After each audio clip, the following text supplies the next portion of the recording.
we get older, sometimes we say things to ourselves, such as, man, I wish I could have listened to my mom. Today I'm going to be sharing to you a way why it is important to listen to your parents and take their advice. I read this quote by Wadsworth saying, by the time a man realizes that maybe his father was right, he usually has a son who thinks he is wrong. I found this quote to be very interesting because I personally say this sometimes, saying, oh, I wish I could have listened to my mom, and that way I could have stayed out of trouble. It is important to listen to your parents because they were once young, you know. They've been through the things you've been through, and they obviously found a way to get out of what they got. Found a way to get out from the issues they got out from. Anyways. And so they already have that, they already have that experience to tell you what not to do.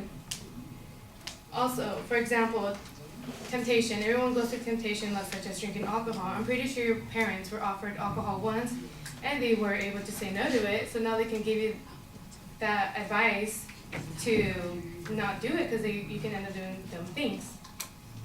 Which brings me to my next point.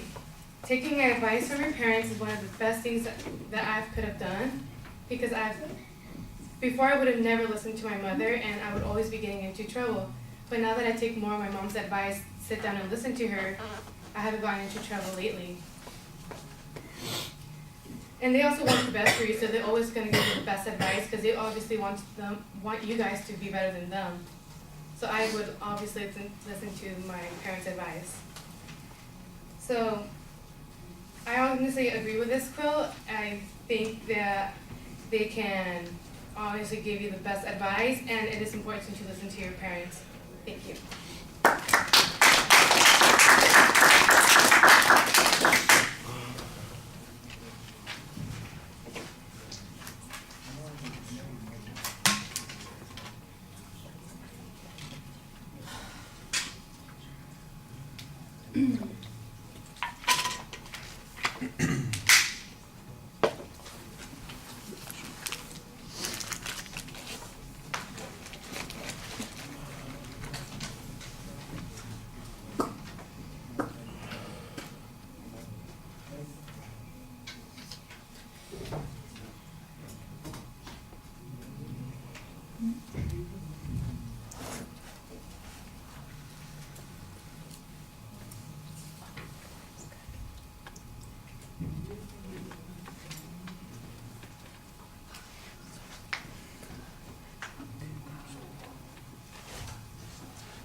All right. The problem with the attention device is that you're reading it instead of talking to us, and really this is the place where you want to establish the relationship early on. And I know that people do that when they write things out. They think like they've got to get it exactly right, but this is really about the relational dimension of the message, and so I think that hurts a little bit. Even if you had to go back to your notes to look at the supporting points occasionally, that wouldn't be nearly as problematic as starting off reading the introduction. So I think that's a false step that you make at the beginning. On the other hand, I did think that you had a very clear statement of what your point of view was.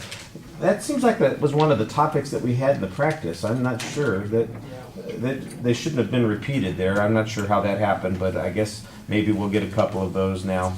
The content was okay. It was reasonable. I think there are a couple places where you could have used some development, especially on the second point, but I could see that there's a division. I didn't really think that there was a very clear preview. I think you presented something that was supposed to be a preview, but it was not very distinctive, and the information sounds like it's going to run together. Presentation issues, your voice projects well, but it sounds a little bit hesitant. I think, again, in part because you're reading more than just talking to us. Your gestures are limited because you have both the topic and a piece of paper in your hand, and so you don't seem nearly as engaged and involved with the audience. Your facial expressions are also limited for some of the same reasons, although I did think that sometimes you reflected accurate feelings about the things that you were talking about with the expression that you had. Your eye contact, that's going to be a problem because you're reading too much. You're too focused on the page. You need to be focused on the audience. You missed the advice that I gave the last speaker because you were out at the time.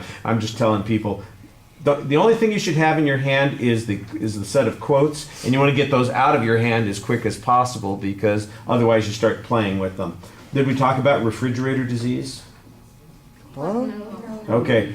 I bet a lot of you have had this problem. You go to the refrigerator, look for something, and there's nothing there, and 5 minutes later you go back to the refrigerator looking as if something's going to have appeared in the last 5 minutes, and there's nothing there, and then 10 minutes later you go back and look again.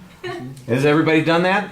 That's what happens when you have that page in front of you. You keep looking at it thinking something is going to appear on that page. It isn't. You have to think a speech. You can't write a whole speech in 5 minutes. So you just have to have general ideas. You can't depend on trying to write everything out. And I think you try to write out too much of what you're putting in the presentation. There's good ideas there, but you need to kind of get used to just being able to say what you think instead of having to say what you've written. And that's the difference with impromptu speaking.